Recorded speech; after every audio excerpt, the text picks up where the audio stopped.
नमस्कार, मेरा नाम डॉक्टर संकल्प जोशी है। मैं इंदौर स्थित total fertility solutions IVF centre Indore में कार्यरत एंड्रोलॉजिस्ट हूँ। आज हम बात करेंगे मेल इनफर्टिलिटी के बारे में। हम ये समझना चाहेंगे किन फैक्टर्स की वजह से ये मेल इनफर्टिलिटी और इसके संबंधित समाधान क्या क्या अपन कर सकते हैं।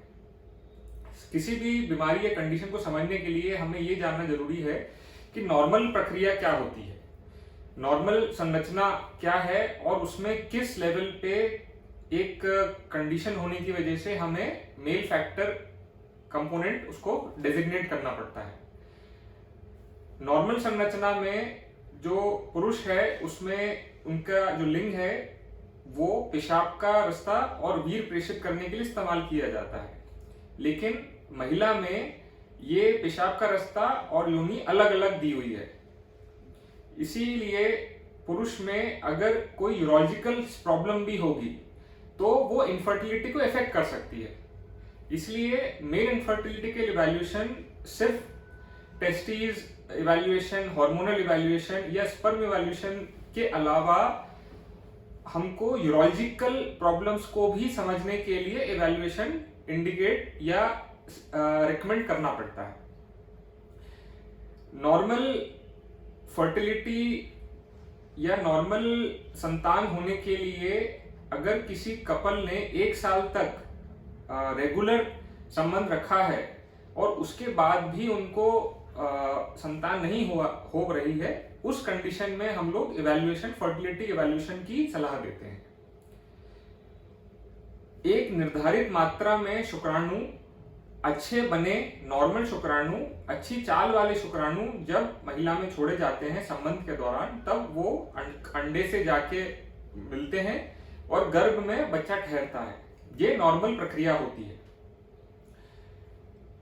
कोई भी इनफर्टाइल कपल अगर उसकी डायग्नोसिस सही हुई है, 1 साल का पीरियड उन्होंने क्लियर किया है, तो उसमें 30% तक महिला, 20% तक प्योर मेल फैक्टर और 50% कपल्स में कंबाइंड फैक्टर को रीजन माना गया है as a reason for not having a normal baby.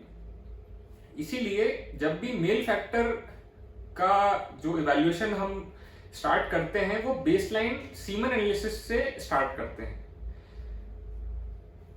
2010 में WHO ने जो सीमन पैरामीटर्स हैं उनको रिवाइज किया है। अब परसेंटाइल वैल्यूज में सीमन पैरामीटर्स को रीड किया जाता है।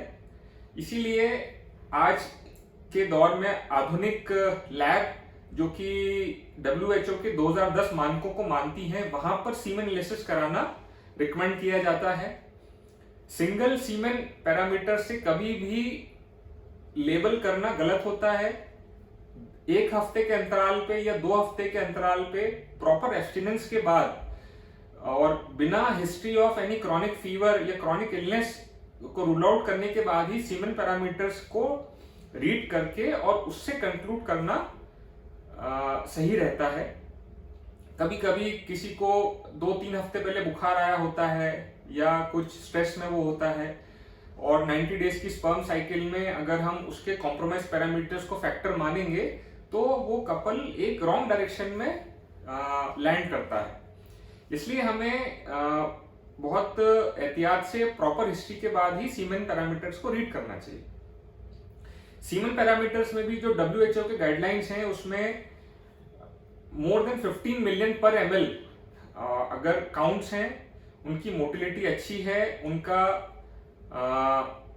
बनावट अच्छी है, they are normal forms, then only we say कि there is no reason for couple not having a baby due to a male factor. लेकिन इनमें से कोई भी पैरामीटर जैसे लेस देन 15 मिलियन का काउंट है, मोटिलिटी कॉम्प्रोमाइज्ड है या उसमें एबनॉर्मल फॉर्म ज्यादा हैं, तो ओलिगोएस्थेनोटेराटोस्पर्मिया के फीचर्स हैं या एजोस्पर्मिया अगर आ रहा है तो हम उसका फर्दर इवैल्यूएशन इंडिकेट करते हैं। इसमें अच्छी लैब्स में सीमन पैरामीटर्स कराने पे प्रॉपर फ्रक्टोज एनालिसिस भी होती है।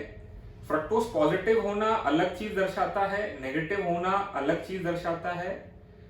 इसके अलावा अगर प्रॉपर यूरोलॉजिस्ट या एंड्रोलॉजिस्ट इवेल्युएट करता है तो वो यूरोलॉजी हिस्ट्री लेता है, स्ट्रक्चर डिजीज की हिस्ट्री लेता है, उनको ओवर एक्टिव ब्लैडर है, उनको रिकरेंट यूटीआई है, एपिडाइमो ऑर्काइटिस है, वेरिकोसील कंपोनेंट है, या उनकी अनडिसेंडेड टेस्टीज है, या XYZ बहुत सारे इस तरह के फीचर्स हो सकते हैं जो कि एक प्रॉपर डॉक्टर इवेल्युएट करे तो ठीक रहता है। नेक्स्ट इसमें हम लोग रिकमेंड करते हैं जो कि अगर ब्लड टेस्ट की बात करें तो मेल इनफर्टिलिटी जिनमें सीमेनलिसिस पैरामीटर्स कुछ कॉम्प्रोमाइज दिख रहे हैं, तो हम उसमें नेक्स्ट हार्मोन प्रोफाइल जिसमें testosterone, FSH, LH, oestradiol, prolactin, ये हम लोग कराना रिकमेंड करते हैं। साथ ही क्लिनिकल सस्पिशन होने पे वेरिकोसील हम रूल आउट करना चाहते हैं, टेस्टिकुलर वॉल्यूम रूल आउट करना चाहते हैं, टेस्टिस का इको पैटर्न हम सोनोग्राफी में रीड करते हैं, उसकी वैस्कुलर सप्लाई कैसी है, उसकी इकोनॉटमी कैसी है, वो हम सोनोग्राफी में रीड करते हैं, और इन सब पैरामीटर्स को कोरिलेट करके हम ट्रीटमेंट एडवाइस करते हैं। इसके अलावा बहुत पेशेंट्स में structure is a diagnosis, urethral structure disease is a diagnosis, वो उनको पता भी नहीं होता कि उनकी पेशाब की धार कम आ रही है, and they present with infertility, या कभी कभी पेशेंट्स को बायलेटरल ग्रेड 3 ग्रेड 4 वेरिकोसील होता है, एंड वो ओलिगोएस्थेनोस्पर्मिया होने की वजह से they are not able to conceive, which is now very much treatable, बहुत ज्यादा मेजर सर्जरी नहीं रिक्वायर्ड होती हैं, and patients benefit a lot. इसके अलावा बहुत सिंपल लाइफस्टाइल मॉडिफिकेशंस रेकमेंड करने पे जो इंट्रिंसिक स्पर्म की क्वालिटी है वो हम इम्प्रूव कर सकते हैं। उनको लाइफस्टाइल मॉडिफिकेशंस बता के, स्मोकिंग सेसेशन बता के, टोबैको इंडियन सबकॉन्टिनेंट में रैम्पेंट है उसको थोड़े दिन विथहोल्ड करा के, या स्ट्रेस लेवल रिड्यूस करके, जो आजकल योगा है, प्राणायाम है, ऐसा करके over a period of 3 to 6 months we can achieve very much normal sperm parameters and overall better outcome for a couple.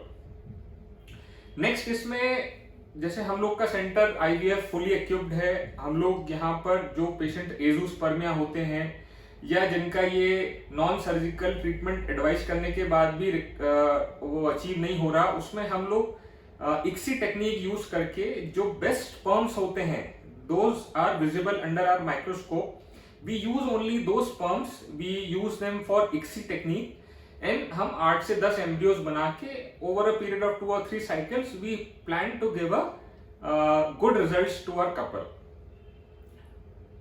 इसी जानकारी के साथ मैं धन्यवाद देना चाहूंगा, और आगे के क्वेरीज के लिए आप हमारी वेबसाइट www.totalfertilitysolutions पे लॉग इन कर सकते हैं, या हमारे काउंसलर नंबर पे संपर्क कर सकते हैं। धन्यवाद।